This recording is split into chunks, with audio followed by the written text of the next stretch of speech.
está escrito o seguinte: dali a 2 dias era a Páscoa e a festa dos pães asmos.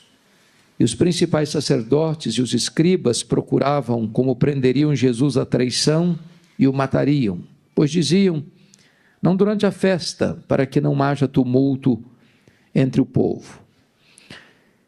Estando Jesus em Betânia, reclinado à mesa, em casa de Simão, o leproso, veio uma mulher trazendo um vaso de alabastro com preciosíssimo perfume de nardo puro, e quebrando o alabastro, derramou o bálsamo sobre a cabeça de Jesus. Indignaram-se alguns entre si e diziam: para que esse desperdício de bálsamo?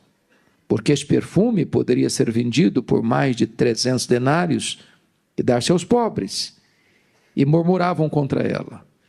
Mas Jesus disse: deixai-a, porque a molestais. Ela praticou boa ação para comigo. Porque os pobres sempre os tendes convosco. E quando quiserdes, podeis fazer-lhes bem, mas a mim nem sempre me tendes. Ela fez o que pôde. Antecipou-se a ungir-me para a sepultura. Em verdade vos digo, onde for pregado em todo o mundo o evangelho, será também contado o que ela fez, para a memória sua. Amém. Amados, o contexto aqui é muito claro. Estamos falando de 2 dias antes da Páscoa.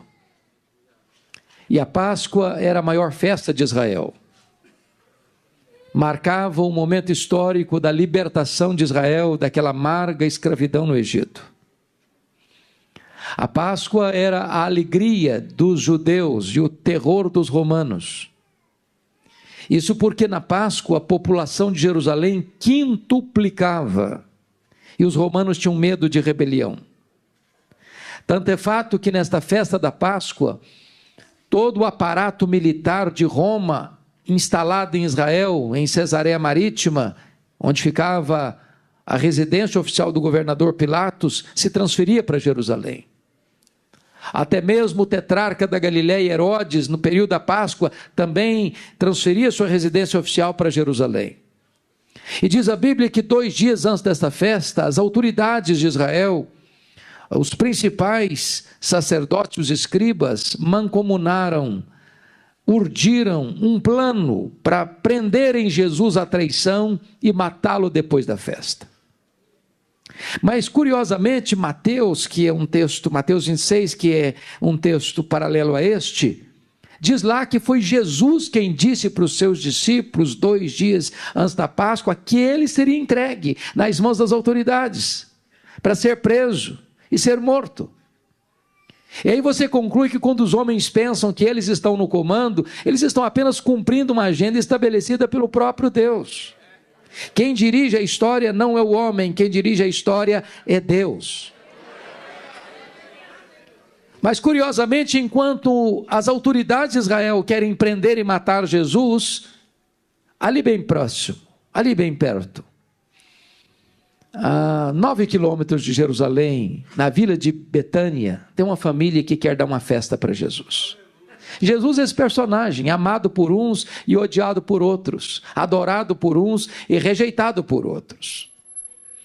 Mas é curioso que este jantar, ou este banquete, ou esta festa oferecida a Jesus em Betânia, acontece na casa de um homem chamado Simão.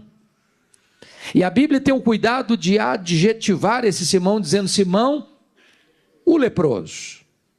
Quem é esse Simão? Eu não sei. A Bíblia não diz. E eu já aprendi uma coisa: onde a Bíblia não tem voz, nós não deveríamos ter ouvidos. Eu não sei se é o marido de Marta, se é o pai de Marta, eu não sei, a Bíblia não diz. Mas por que ele é chamado de Simão o leproso? Eu pergunto a vocês, esse homem ainda era leproso? E a resposta categórica é claro que não. E por que você sabe que não era mais leproso? Porque se fosse leproso, ele não podia nem ficar em casa. Quanto mais dar um banquete e receber alguém na sua casa. Mas se ele não era mais leproso, por que Marcos nos diz que o jantar aconteceu na casa de Simão o leproso e não na casa de Simão o ex-leproso? Para nos alertar de um perigo ainda hoje, o perigo de rotular gente, o perigo de colocar um carimbo nas pessoas. Porque rótulo, irmãos e irmãs, ficam, mesmo quando eles não são mais importantes e necessários. Quem estava doente foi curado. Quem estava prisioneiro foi liberto. Quem estava perdido foi salvo. Mas o rótulo fica. Então não rotule gente.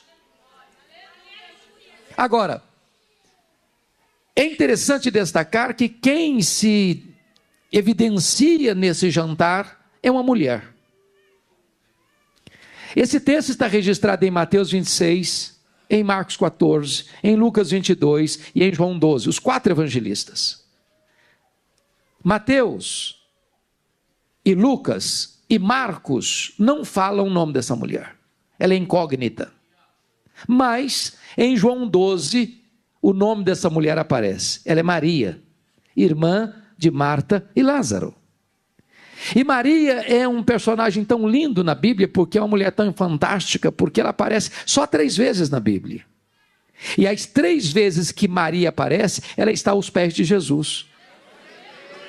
A primeira vez em Lucas 10, aos pés de Jesus para aprender. Não tem melhor escola do que aos pés de Jesus.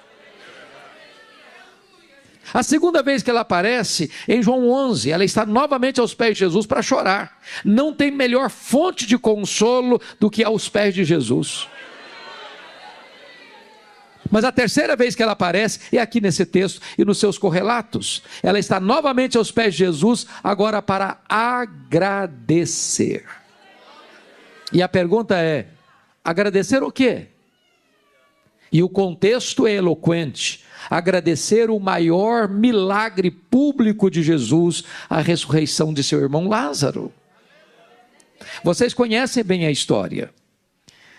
Quando Lázaro adoeceu, Jesus não estava em Betânia. Ele estava distante de Betânia 1 dia de viagem. E Marta e Maria mandam um recado para Jesus assim: Senhor, está enfermo aquele a quem amas. Elas não disseram: venha depressa, temos urgência, Lázaro está muito mal. Elas só disseram: está enfermo aquele a quem ama. Sabem por quê? Quem ama tem pressa em socorrer a pessoa amada. Agora pensem comigo nesta cena. Pensem comigo nessa cena. Se Jesus estava um dia de viagem, um mensageiro sai da casa de Marta e Maria, 1 dia para chegar onde Jesus estava.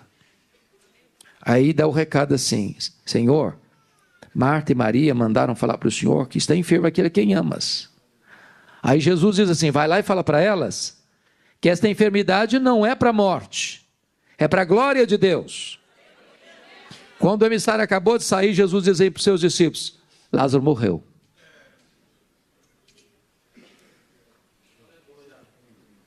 Agora notem comigo, quando ele volta, já é o 2º dia, com o recado de Jesus, ele chega talvez atabalhoadamente, e logo dizendo: olha, Jesus mandou falar aí que essa enfermidade não é para a morte, não é para a glória de Deus, mas o Lázaro já está morto e sepultado. Já é o 2º dia. Aí Jesus fica onde estava mais 2 dias. 1 dia o homem gastou para ir, mais 2 dias que Jesus fica, 3 dias. No 4º dia Jesus vai. Quando chega lá, Lázaro está morto e sepultado há quanto tempo? 4 dias. A grande pergunta é: por que Jesus esperou o 4º dia? Porque se você ler João 11, as pessoas que estavam na casa de Marta e Maria chegaram a dizer o seguinte: por que não evitou que o Lázaro morresse? Você não gostava de Lázaro? Não é a nossa pergunta? Se Jesus nos ama, por que ele está sofrendo? Por que a nossa dor não passa? Por que um crente enfrenta uma enfermidade grave ou até mesmo enfrenta a dor do luto? Por que Jesus esperou 4 dias? Por uma razão muito simples. Havia uma crença entre os rabinos de que um morto poderia ser ressuscitado pela instrumentalidade de uma pessoa piedosa, como Deus fizera com Elias, com Eliseu, lá no Velho Testamento. Mas até o 3º dia, mas a partir do 4º dia, impossível. Nenhum homem podia ser usado mais por Deus para isso. Só o próprio Deus em pessoa podia fazer esse milagre. Pois Jesus espera o 4º dia, sabe para quê? Para que a nação de Israel entendesse uma coisa: ele não era apenas um grande homem, ele é o próprio Deus entre os homens. Diz a Bíblia que Jesus está então na casa de Simão, assentado à mesa, reclinado à mesa, melhor dizendo, porque a mesa não era igual à nossa, tão grande, tão alta, com cadeiras. E lá estava Marta servindo, e lá estava Lázaro, recém-ressuscitado, reclinado à mesa com Jesus, quando vem Maria, com um vaso de alabastro. Alabastro é uma pedra ornamental. E ela vem trazendo um vaso de alabastro com um preciosíssimo perfume. Veja o grau superlativo, preciosíssimo perfume. E Marcos diz que esse perfume era de uma essência chamada nardo. E essa essência era pura, nardo puro. Diz Mateus 26 que o vaso está cheio. E diz João 12 que tem dentro desse vaso 1 libra de perfume. O que é 1 libra? 1 quilo ou 1 litro tem 2,2 libras. Portanto, tinha dentro desse vaso ao redor de meio litro, meio quilo de perfume. Esse perfume foi avaliado em mais de 300 denários. Caríssimo. E agora diz a Bíblia que Maria vem, se aproxima do lado de Jesus, por trás de Jesus, e quebra o vaso e derrama todo o perfume sobre a cabeça de Jesus. Diz João que esse perfume encheu a casa, que esse perfume escorre pelo corpo de Jesus, como que preparando-o para a sua sepultura, e chega aos pés de Jesus. E de João 12 que ela desata os cabelos, enxuga os pés de Jesus com os seus cabelos. Isso provoca uma reação nos discípulos. Para que esse desperdício? Poderia vender esse perfume por mais de 300 denários e dar aos pobres. Murmuraram contra ela, molestaram-na. E Jesus diz assim: por que vocês estão molestando essa mulher? Ela praticou boa ação para comigo. Os pobres sempre os tendes convosco, a mim nem sempre me tendes. Ela fez o que pôde, ela antecipou-se a ungir-me para a sepultura. E em verdade vos digo, onde for pregado em todo o mundo o evangelho, será também contado o que ela fez, para a memória sua. E aqui, meus irmãos e minhas irmãs, Maria nos ensina 8 princípios espirituais importantes. Se você tem papel e tem caneta, sugiro anotar. Sabe por quê? Porque a memória mais prodigiosa é mais fraca do que o papel mais amarelo e a tinta mais fraca. O que é que nós podemos aprender com Maria aqui nesse texto? Primeiro princípio que nós aprendemos com Maria. Olha comigo o versículo 8. Ela fez o que pôde. Você pode repetir essa frase comigo? Ela fez o que pôde. Toda vez, pastor João, que eu escuto isso, eu pergunto a mim mesmo: meu Deus, eu estou fazendo o que eu posso? Tudo o que eu posso? Porque às vezes nós fazemos, irmãos, mas fazemos relaxadamente. Às vezes nós fazemos, mas não fazemos de todo o coração. Às vezes nós fazemos, mas não fazemos com a motivação pura. Às vezes nós fazemos, mas fazendo meia boca. Maria fez o que pôde. Eu gosto muito da história da igreja. E há um fato muito interessante que ocorreu no dia 23 de setembro de 1723, às 11 horas da manhã, na Alemanha. Conde Ludwig von Zinzendorf começa uma reunião de oração na Alemanha nesse dia, e essa reunião de oração durou 100 anos, ininterruptamente, desembocando no movimento dos morávios, que desembocou na maior ação avivalista e missionária da Alemanha, a ponto de cada 18 alemães sustentarem um missionário fora da Alemanha. E eles eram pobres. Quando alguém não tinha dinheiro para enviar para a obra missionária, sabe o que eles faziam? Eles se vendiam como escravos, para comprar passagem de ida para os povos mais longínquos da terra, para ali investir o resto dos seus dias na obra missionária. Quando eu escuto um exemplo e um testemunho desse, eu pergunto para mim: meu Deus, eu estou fazendo o que eu posso? Eu estou fazendo tudo o que eu posso? Pois Maria fez o que pôde. Segunda lição que eu aprendo com Maria. Maria fez o seu melhor. Olha comigo o versículo 3. Quando você escuta desse preciosíssimo perfume de nardo puro, é importante entender uma coisa. Essa essência da qual era feito o perfume, nardo, não tinha Israel. Essa essência na época só existia na cordilheira do Himalaia, de um arbusto seco que era moído e transportado em lombos de camelos. Essa essência era raríssima e era caríssima. Para vocês terem uma ideia, quem avaliou o perfume mais de 300 denários entendia de dinheiro. Ele era o tesoureiro do grupo. Diz João 12 que era Judas Iscariotes. E agora você chega a uma conclusão. Se no vaso tinha uma libra, e uma libra eu estou falando de quase meio quilo, quase meio litro, e se foi avaliado em mais de 300 denários, e um denário era o salário de um trabalhador durante um dia todo, eu estou querendo dizer para vocês que 1 grama desse perfume custava um dia de serviço. Uma gota do perfume era um dia de serviço. E esse perfume tão caro, tão raro, porque não se encontrava numa loja de perfumaria, esse vaso de alabastro, esse perfume era comprado pouco a pouco, gota a gota, grama a grama, e sendo acondicionado nesse vaso de pedra, ela pega esse vaso, note isso, ela não abre o vaso, ela quebra o vaso. Por que ela quebra o vaso? Porque ela está dizendo o seguinte: eu não quero que sobre nenhuma gota, tudo que eu tenho está a serviço de Jesus.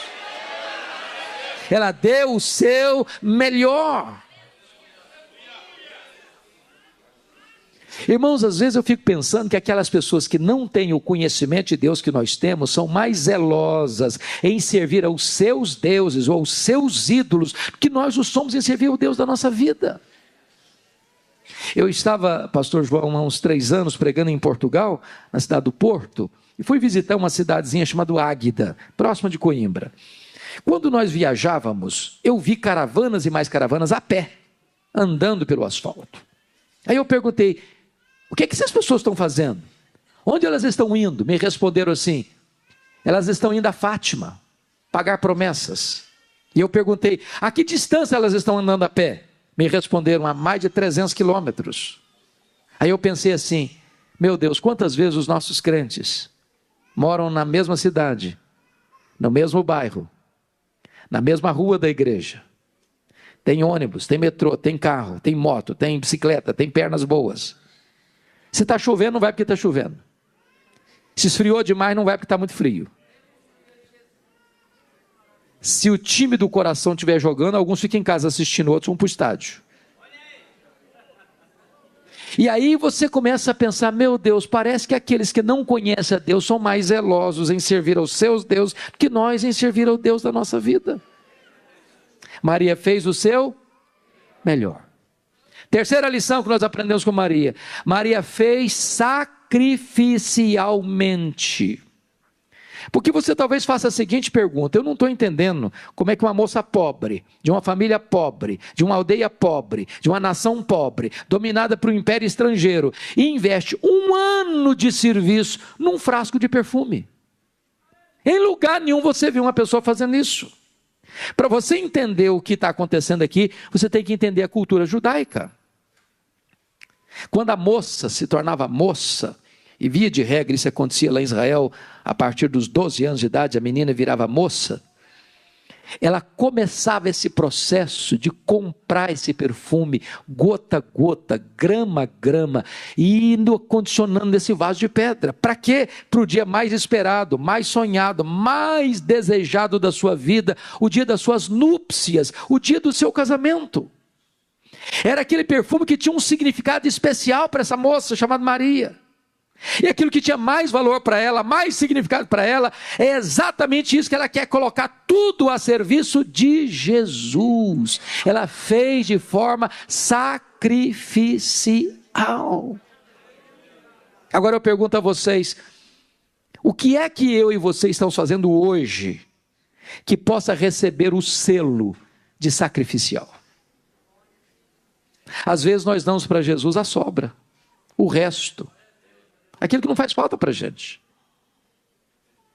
Nós somos uma geração extremamente egoísta, narcisista, materialista, consumista. Queremos para nós, para o nosso deleite, para o nosso prazer, para o nosso desfrute. Mas nós não temos a cultura de dar e dar sacrificialmente. Deixa eu dar uma dica para vocês, mulheres, sobretudo. Vocês são... Eu aprendi uma lição lindíssima. Gostei dessa dica aí, viu? Gostei que a mulher é mais forte do que o homem, que ela foi feita de osso e o homem feito de barro. Gostei desse negócio aí. Eu tenho uma teoria que os homens são mais sensíveis. Agora, porque os homens sentem mais dor que as mulheres. Vocês sabem disso. Para não dizer que somos mais moles. Agora eu entendi por que nós somos mais moles. Deixa eu dar uma dica para vocês, para a gente aprender a ser generoso, igual Maria. Amanhã é sábado. Vá no supermercado amanhã, compre uma jarra de vidro, bem bonita, branca, transparente. Se você for chique, pode ser cristal também, não tem problema não. Só que você vai botar na sua sala essa jarra com terra, não com flor, com terra. Para todo dia você passar lá na sala e olhar para essa jarra. Para mostrar para você duas coisas, lembrar você duas coisas. Primeiro, de onde você veio? Você veio do pó. Segundo, para onde você vai? Você vai voltar para o pó. Então, do pó que você veio, quanto você trouxe? Nada. Para o pó que você vai levar quanto? Nada, não tem gaveta em caixão. Então, se você não trouxe nada e não vai levar nada, significa que você também não tem nada. Quem tem tudo não é você, é Deus. Quem é dono de tudo não é você, é Deus. Você é apenas mordomo, mordoma do dono. Agora, se o dono é generoso e o mordomo tem que ser fiel, a única maneira do mordomo fiel ser fiel ao dono que é generoso é sendo generoso com o que é do dono. Sabe por que nós temos dificuldade de sermos generosos com Maria? Porque nós temos a síndrome de dono. Se é meu, eu quero para mim. Amados irmãos, a generosidade é algo tão lindo. Me permita contar uma experiência que eu ouvi este ano, lá em João Pessoa, num congresso da Juvep. Aconteceu numa cidade do sertão da Paraíba, Itaporanga. A Igreja Batista Missionária tinha um programa de rádio, há vários anos, que alcançava mais de 40 mil pessoas na região. E a igreja, muito fraca financeiramente, chegou um momento que não conseguiu pagar o programa. 2 meses inadimplente, não conseguia pagar o programa. Aí o pastor da igreja recebe um ultimato da emissora de rádio. Ou o senhor paga o programa até segunda-feira, ou nós vamos tirar o programa do ar. E o pastor chega no culto da noite, no domingo, e faz um apelo para a igreja. Meus irmãos, o programa não pode sair do ar. 40 mil pessoas. Aí naquele culto, pastor João, tinha um casal, Sr. Tota e a dona Lourdes, meeiros. Vocês conhecem essa palavra meeiro? Meeiro é uma pessoa que trabalha na terra de uma outra pessoa, que é o dono da terra, e cultiva a terra, e tudo que ela colhe dessa terra, ela parte no meio, metade para ela e metade para o dono da terra. Então a dona Lourdes e o Sr. Tota eram meeiros. 6 quilômetros distante da cidade, a pé, voltando para casa a pé de noite, a dona Lourdes foi conversando com o Sr. Tota. Ô Tota, nós temos que ajudar, o programa não pode sair do ar, nós temos que contribuir. Aí o Tota disse para a Lourdes, ô Lourdes, mas nós não temos nada, como é que vamos fazer? Andando e pensando e conversando. Lá pelas tantas, a Lourdes disse, ô Tota, vamos fazer o seguinte, nós vamos dar o nosso melhor. Mas como melhor assim, mulher? O que nós temos de melhor? Sabe o que nós temos de melhor? Nós temos as galinhas no terreiro, o melhor que nós temos lá é o galo. Então vamos dar o galo. Sabe o que aconteceu? Segunda de manhã, a dona Lourdes pegou o galo, botou debaixo do braço, partiu 6 quilômetros para a cidade. Chegou na casa do pastor, bateu a porta. Pastor, eu vim trazer a nossa contribuição para o programa não sair do ar. A nossa oferta é o galo, é o melhor que nós temos. O pastor recebeu o galo, agradeceu a dona Lourdes, fechou a porta, falou, meu Deus, o que é que eu vou fazer com esse galo? Aí a pessoa assim, vou fazer uma rifa. Bom, não, pensou, não, rifa não vai ficar bem para a igreja não, esse negócio não vai colar bem não, fazer rifa não. Conversou com outro irmão da igreja, falou, vamos fazer o seguinte, vamos botar nas redes sociais, que a dona Lourdes deu um galo, o melhor que ela tinha, botou. Sabe o que aconteceu? Domingo de manhã, pastor Jeremias Pereira, lá de Belo Horizonte, abre a sua caixa de e-mail, a experiência da mulher do galo. Tocou o coração dele, ele chegou na igreja, meus irmãos, o programa de rádio da Igreja Batista Missionária de Itaporanga não pode sair do ar, então vão levantar uma oferta. Sabe o que fizeram? Levantaram oferta e levantaram um recurso para 2 anos para pagar o rádio, 2 anos. Mandar notícia para o pastor, o senhor pode ficar tranquilo, nos próximos 2 anos, o programa vai manter-se no ar e nós vamos mandar o dinheiro. Pois bem, o pastor Jeremias, que teve essa experiência, pregando no Canadá, contou a história da mulher do galo.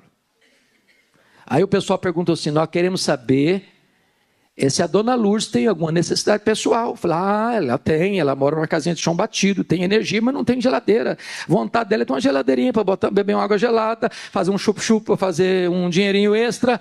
Pois manda falar para a dona Lourdes, nós estamos mandando dinheiro para a geladeira nova, para o fogão novo dela.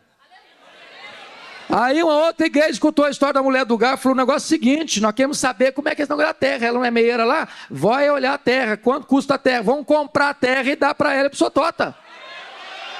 Comprar a terra, passar a escritura da terra e deram para a dona Lourdes e para o Sotota. Outra igreja escutou a história da mulher do galo e falou, quer saber o seguinte, essa terra é boa? Está produzindo? Tem irrigação?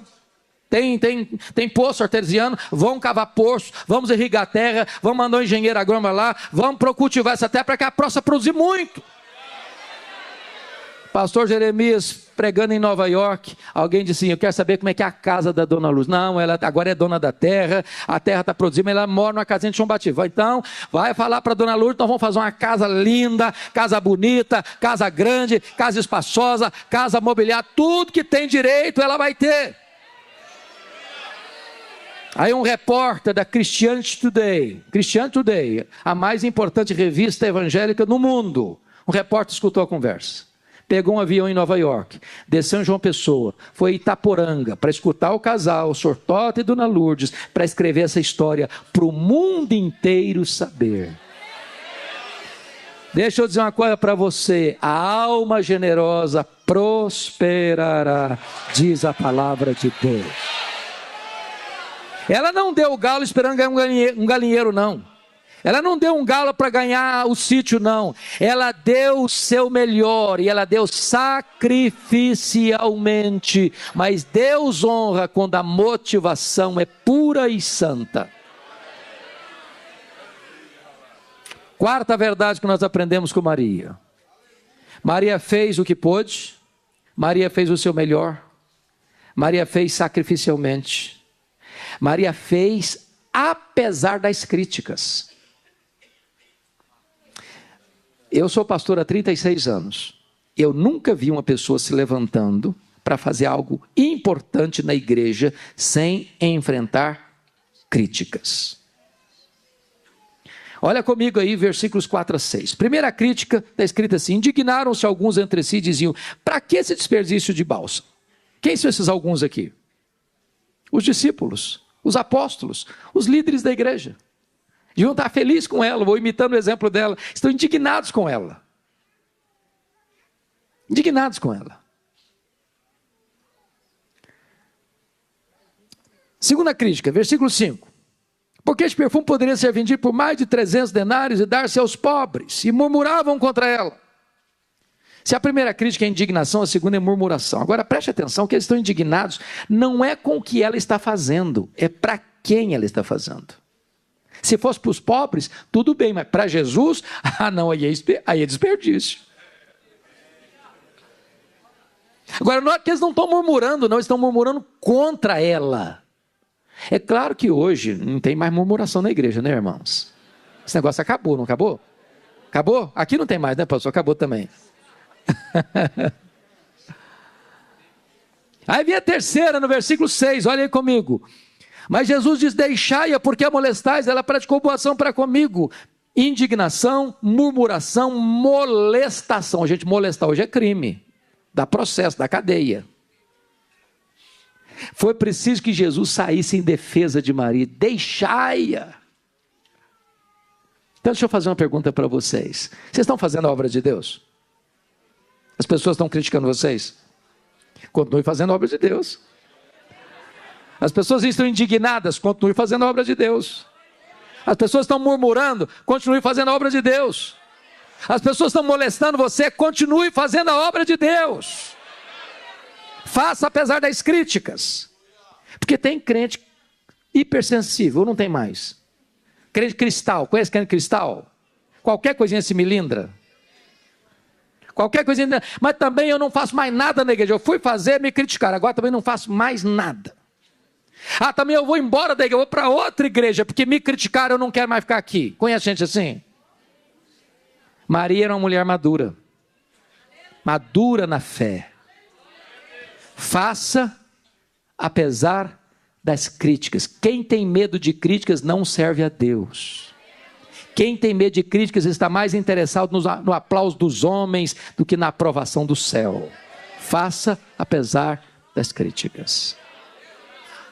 Quinta lição que nós aprendemos com Maria. Maria fez só para agradar a Jesus. Você precisa ir para João 12 para entender isso. Diz o texto que Maria solta os cabelos, enxuga os pés de Jesus com os seus cabelos. O que tem isso a ver com a cultura brasileira? Nada. Só um gesto de humildade. Mas na cultura de Israel, isso era uma espécie de quebra de protocolo. Rompimento de paradigma. Uma mulher não soltava os cabelos em lugar público. Sabe o que eu aprendo com Maria aqui? Quando o seu coração está transbordando de alegria, de gratidão, de amor por Jesus, você não consegue ficar muito engessadinho em determinadas culturas. Você acaba extrapolando. Você acaba quebrando alguns protocolos, rompendo alguns paradigmas.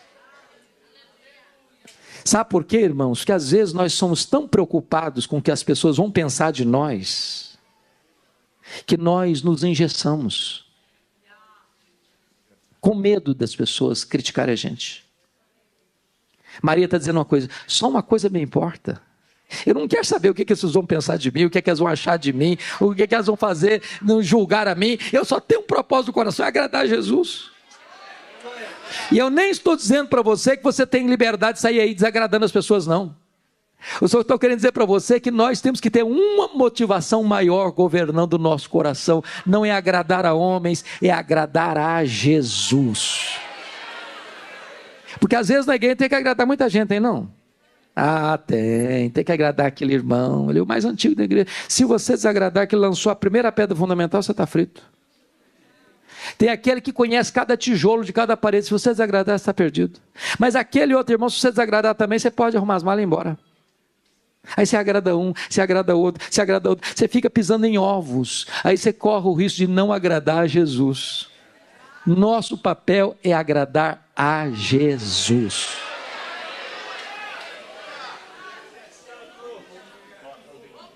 Sexta lição que nós aprendemos com Maria. Maria fez a pessoa certa.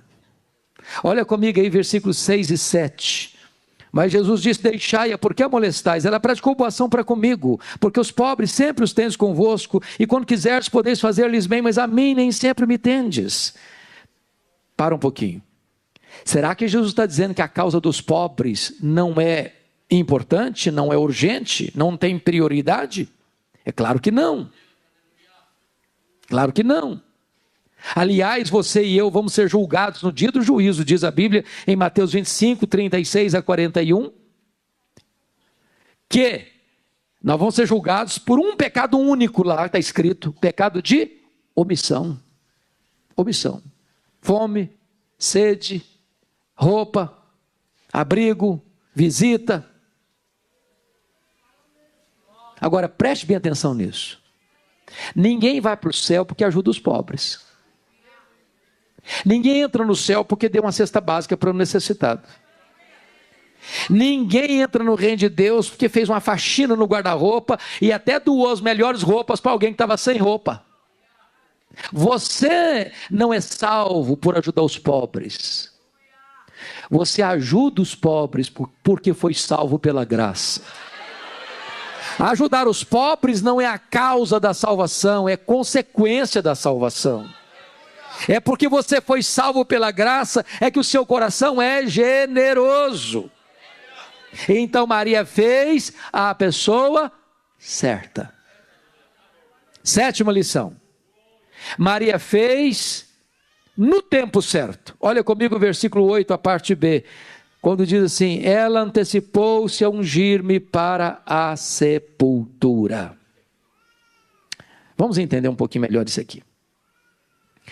Está escrito lá em Lucas capítulo 8, que algumas mulheres que foram curadas e libertas por Jesus, e outras muitas, foram acompanhando Jesus na itinerância dele pela Galileia, e vale destacar que tinha 204 cidades na Galileia, com mais de 15 mil habitantes. Preste atenção nisso. E Jesus ia de cidade em cidade, de aldeia em aldeia. E tinha Jesus, os 12 apóstolos, 13. As mulheres mencionadas pelo nome, 3. Então 13 mais 3, 16. Muitas outras, eu não sei quantas são muitas outras, mas devia ser bastante mais. Vamos pensar numa caravana pelo menos de 40 pessoas. De cidade em cidade, de aldeia em aldeia. E elas bancando o ministério de Jesus financeiramente. Logística, hospedagem, alimentação, roupa, calçado, toda essa estrutura. Não era simples, não era fácil. Tinha que ter mulher, porque o homem não dá conta disso. Então veja bem que essas mulheres subiram com Jesus para Jerusalém. Elas tinham escutado que ele ia subir para morrer. E elas sobem. Elas não se acovardam. Quando Jesus está lá no topo do Calvário, só tem João lá, apóstolo. Os outros não subiram. Elas subiram. Na hora que Jesus foi sepultado, aí não conta nem que João está presente. Mas Lucas diz que essas mulheres, preste atenção nisso, elas desceram para a sepultura e viram onde e como Jesus foi sepultado. Viram o quê? Onde e como. Agora preste atenção. Quero que você acompanhe meu raciocínio. Que horas Jesus morreu? Que horas? 3 horas da tarde, hora nona. Que horas que foi sepultado? A Bíblia não diz. Mas você sabe que foi antes das 6 da tarde. Porque de 6 da tarde começava o quê? O sábado. Agora preste atenção comigo que de 3 da tarde às 6 da tarde tem 3 horas só. Constatou, Jesus morreu, tem que tomar uma decisão. Primeira decisão, ninguém pode tirar o corpo lá de cima sem permissão. E Jesus, sobretudo. Então, alguém tem que ir a Pilatos pedir permissão para tirar o corpo. Não pode ser qualquer alguém, tem que ser alguém de influência.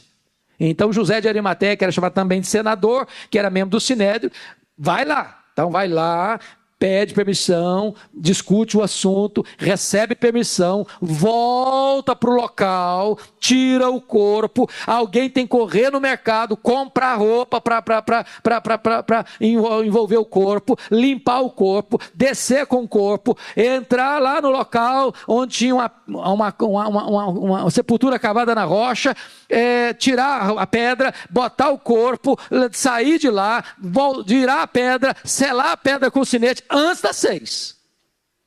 Qual a conclusão vocês estão chegando comigo? Muito pouco tempo, não é? É muito pouco tempo para tanta coisa. As mulheres viram o quê? Onde e como. Sabe o que elas chegaram à conclusão? O serviço está mal feito. É só passar o sábado, a gente vai comprar mais perfume e vai voltar aqui, vai fazer o serviço direito. Foi o que fizeram. No domingo de manhã. Quando elas chegam, a pedra está rolada. O túmulo está vazio. Elas entram dentro do túmulo, não tem ninguém. Elas saem do túmulo, um anjo diz para elas assim: o que vocês vieram fazer aqui? Procurar entre os mortos aquele que está vivo. Ele não está mais aqui não. Ele ressuscitou. Agora preste atenção numa coisa. Elas fizeram muita coisa, mas não fizeram uma coisa. Elas não anteciparam o que Maria fez, a ungí-lo para a sepultura. Sabe o que o anjo está dizendo para elas? Não adianta mais. Tarde demais. Agora ele não precisa mais. Agora ele ressuscitou. Agora esse perfume aí não precisa mais. Sabe qual a lição que nós aprendemos? Tem coisas que nós ou as fazemos hoje, ou nunca mais as faremos amanhã. Então preste atenção nisso. Se você tem que abençoar alguém, abençoa hoje. Se você tem que abraçar alguém, abrace hoje. Se você tem que dizer eu te amo para alguém, diga hoje. Se você tem que valorizar a sua família, valorize hoje. Se você tem que pegar seus filhos no colo e dar um beijo neles e dizer, você é tão importante para mim, faça isso hoje. Se você tem que declarar para o seu marido, para a sua esposa, eu te amo, faça isso hoje, porque amanhã pode ser tarde demais. Uma das coisas que mais me chocam, pastor João, na cultura brasileira, são os nossos funerais. Me choca. Sabe por que me choca? Ô, gente, eu nunca vi ninguém receber tanto elogio quanto o defunto. É uma rasgação de seda em cima do caixão que não tem fim. A pergunta é se aquele morto ali, pelo menos escutou uma meia dúzia daqueles elogios em vida.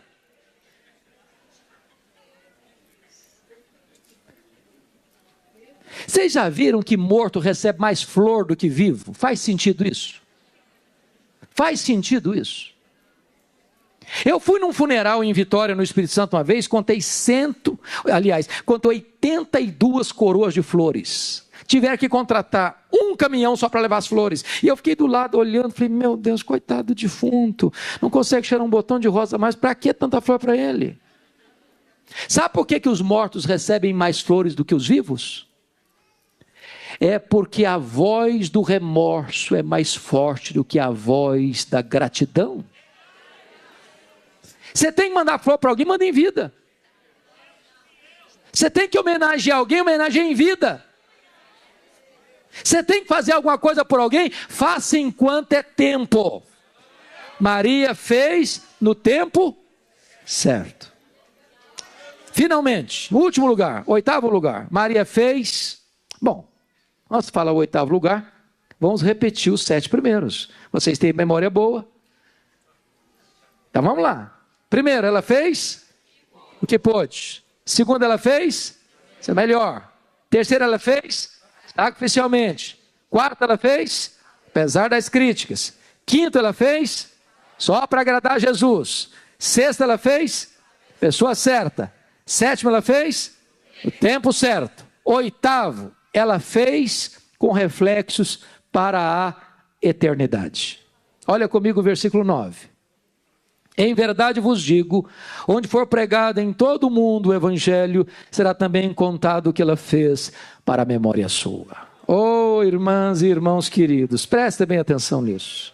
O que aconteceu no recesso de uma casa humilde, na pequena aldeia de Betânia, está agora sendo contado dos eirados da história, nos ouvidos do mundo.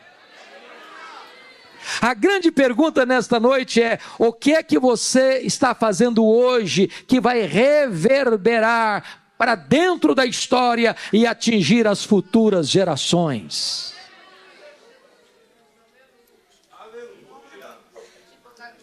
Nós vivemos, amados irmãos, muito para nós mesmos. Nós temos que pensar nas futuras gerações. Nós temos que influenciar as futuras gerações. Eu não sei se vocês pensam nisso, eu penso de vez em quando, viu, pastor João? Eu penso. Pensa assim, meu Deus, se Jesus não voltar antes e eu morrer, 50 anos depois, será que a minha vida, a minha história vai impactar ainda a vida de alguém? Você pensou nisso? Você já pensou que frase vai resumir muito bem a sua vida e vai estar escrita numa tábua de mármore branco que vai ser colocada em cima da sua sepultura? Já pensou nisso? Você já pensou numa criança no colo de uma mãe, folheando um álbum antigo de família e botar o dedo na sua foto e pergunta assim, mas quem é essa pessoa aqui? E quem está segurando a criança no colo começa a chorar e diz, essa pessoa aqui foi quem nos ensinou a amar a Deus e a andar com Jesus.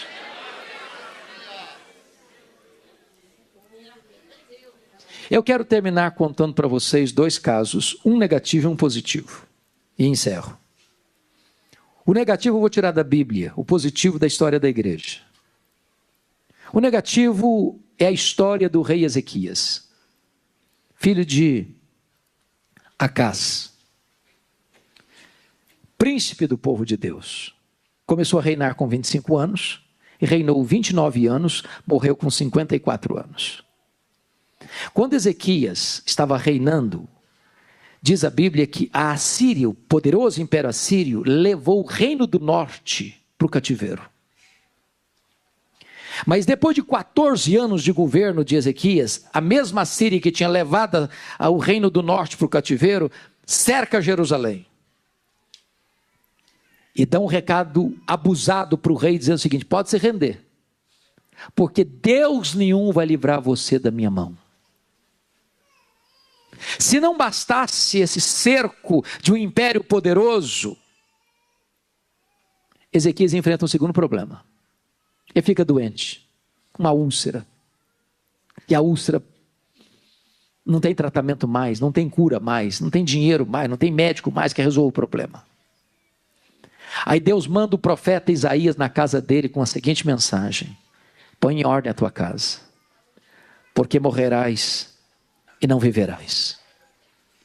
O que sobrou para o rei? Rico, poderoso, famoso? Apenas uma parede. Para a parede ele se voltou e chorou copiosamente, orou fervorosamente, e Deus respondeu rapidamente. O profeta não tinha saído da cidade ainda, quando Deus diz: vai lá e volta a Ezequias, príncipe do meu povo, diz para ele que eu ouvi a oração dele, que eu ouvi as lágrimas dele, que eu o curarei, que eu o livrarei da Assíria, e que no terceiro dia ele subirá à casa do Senhor. Quando o profeta dá esse recado para ele, diz: mas qual é a prova que eu tenho que Deus vai fazer esse milagre? Aí o profeta perguntou: o que você quer? Que a sombra do relógio de Acás avance 10 graus ou retroceda 10 graus? O rei pensou: já que Deus vai fazer um milagre, eu quero que faça um milagre maior. Porque andar para frente todo o relógio anda, mas da marcha ré, você nunca viu o relógio da marcha ré. Então que retroceda 10 graus. E Deus interfere na estrutura do universo para atender a oração do profeta em favor do rei. Um grande milagre, uma grande cura, uma grande libertação. Um único anjo Deus escalou e foi lá e matou 185 mil soldados da Síria. Deus livrou a cidade de Jerusalém. Sabe o que aconteceu com Ezequias? Depois desse estupendo milagre? Diz, segundo Crônicas 32, que o coração do rei se exaltou, se ensoberbeceu, e ele não deu glória ao nome de Deus. Sabe o que aconteceu? Lá na Babilônia, o império estava começando a se formar, a se fortalecer. O rei ficou sabendo desse milagre, escreveu uma carta, comprou presente, mandou uma comitiva diplomática visitar Ezequias, congratular-se com ele. Quando essa comitiva chegou da Babilônia, o rei Ezequias abriu o seu palácio, abriu os seus tesouros, abriu a sua casa e mostrou quão grande ele era, quão rico ele era, quão poderoso ele era, quão famoso ele era, quão magnífico ele era, e não deu uma palavra sequer de glorificação ao nome de Deus. Aquilo foi mal aos olhos do Senhor, diz a Bíblia. Aí Deus manda o profeta Isaías de volta à casa dele. Ah, rei, estou sabendo que você recebeu uma comitiva. Ah, sim, recebi. E aí, como é que foi? Ah, vier de longe, lá da Babilônia. O que você fez? Não, eu abri meus tesouros, mostrei tudo. Eu mostrei quão rico eu sou, quão forte eu sou, quão poderoso eu sou, quão magnífico eu sou. Aí o profeta diz: pois foi mal o que você fez. Então agora escuta a palavra do Senhor. Essa Babilônia, Ezequias, essa Babilônia vai se fortalecer, vai se tornar um grande império e vai voltar.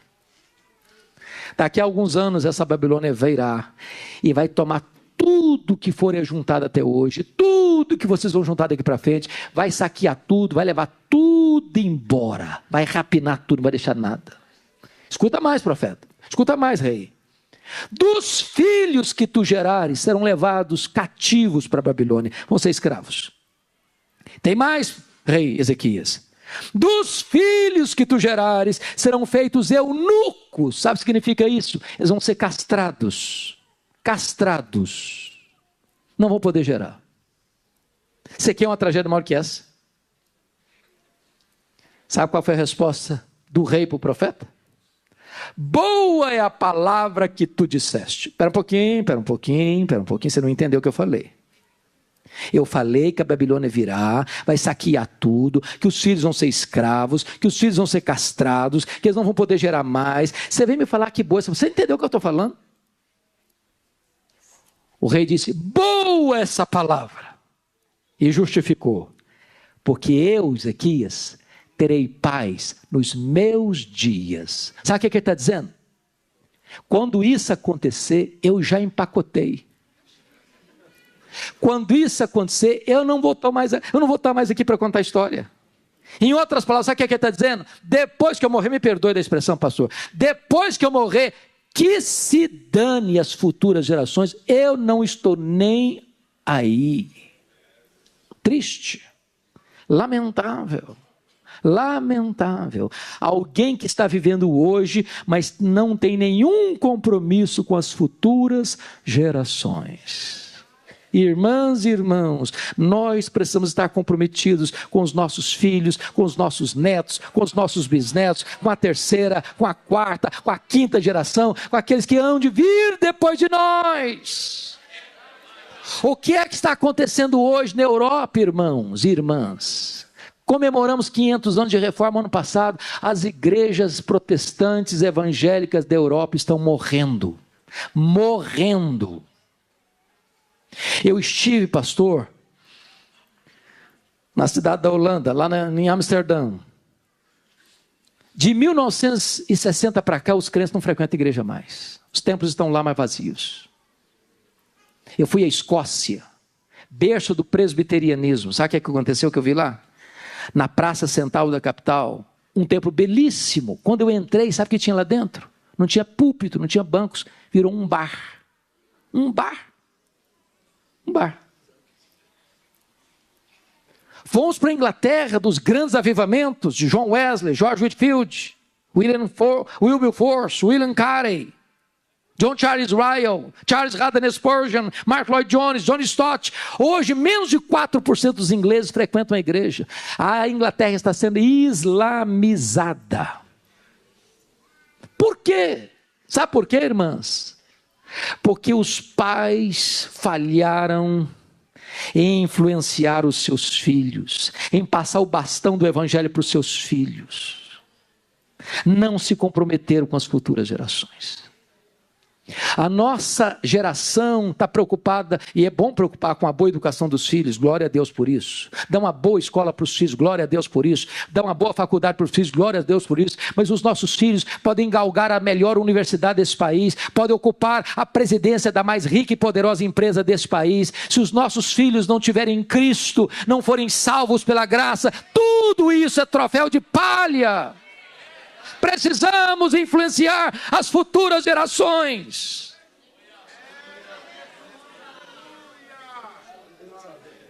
Nós não geramos filhos para a morte, nós não geramos filhos para o cativeiro, nós não geramos filhos para povoar o inferno, nós não geramos filhos para servir ao pecado. Os nossos filhos são herança de Deus, os nossos filhos são promessa de Deus, e nós não podemos abrir mão dos nossos filhos. Mas eu encerro com o último exemplo da história da igreja. Missionário David Livingstone, missionário inglês que foi servir a Deus na África. Passou toda a sua vida na África servindo a Jesus. Adoeceu na África e morreu na África. Quando ele morreu, os ingleses foram lá para pegar o corpo dele e sepultá-lo em Londres, na Inglaterra. Sabe o que os africanos falaram para os ingleses? Vocês podem levar o corpo dele, mas o coração deles vocês não vão levar não. Ele amou a África, ele serviu a Deus na África, e o coração dele vai ser sepultado na África. Sabe o que fizeram? Abriram o peito dele, arrancaram o coração dele e sepultaram o coração dele na África. Quando você vai a Malawi, lá tem uma catedral de chão batido, e lá tem na parede uma placa de bronze assim: para a glória de Deus e em memória de David Livingstone. Levaram o corpo dele para Londres, na Inglaterra, sepultaram-no na abadia de Westminster, onde estão sepultados os reis e os nobres da Inglaterra. Sabe qual é a sepultura mais visitada em Londres, na abadia de Westminster? A sepultura de David Livingstone. E lá tem uma placa de bronze com os seguintes dizeres: para a glória de Deus e em memória de David Livingstone. Que você e eu possamos viver de tal maneira que a nossa vida traga glória para o nome de Deus e a nossa memória traga bênção para as futuras gerações. Que Deus nos ajude a aprender com essa mulher que viveu aos pés de Jesus. Para aprender, para chorar e para agradecer. Fazendo o que pôde, fazendo o seu melhor. Fazendo sacrificialmente, fazendo apesar das críticas, fazendo só para agradar a Jesus, fazendo a pessoa certa, fazendo no tempo certo, fazendo com reflexos para a eternidade. Que Deus nos abençoe. Amém.